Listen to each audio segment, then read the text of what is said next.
Cricket মাঠে match শুরুর আগে সরাসরি জাতীয় সঙ্গীত পারফর্ম করা নতুন কিছু নয়, কিন্তু বাংলাদেশের প্রেক্ষাপটে এমন ঘটনা এতদিন ছিল অলীক কল্পনা। তবে এবার সেই কল্পনাকেই সত্য প্রমাণ করল বিসিবি।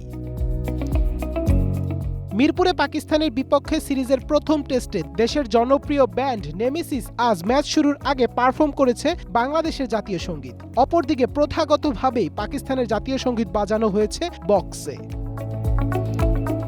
গতকাল বিসিবির বরাত দিয়ে সবাই জেনেই গিয়েছিল আজ ম্যাচ শুরুর আগে এমন এক অভূতপূর্ব ঘটনা ঘটতে যাচ্ছে। আর তারই ফলাফল হিসেবে সিরিজের প্রথম টেস্টের আগে বিসিবির আমন্ত্রণে নেমেসিস ব্যান্ডের লিড ভোকালিস্ট জোহাদ রেজা সহ তার পুরো দল গাইলেন আমার সোনার বাংলা আমি তোমায় ভালোবাসি, সাথে গলা মেলালো কোটি বাংলাদেশি।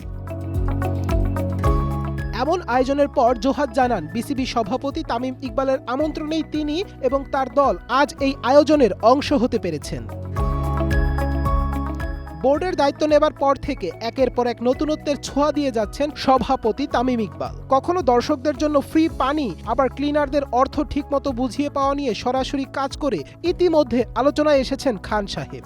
তারই ধারাবাহিকতায় এবার ম্যাচের আগে সরাসরি জাতীয় সঙ্গীত আয়োজন করে বাংলাদেশের ক্রিকেটে এক নতুন ধারার সূচনা করলেন তিনি।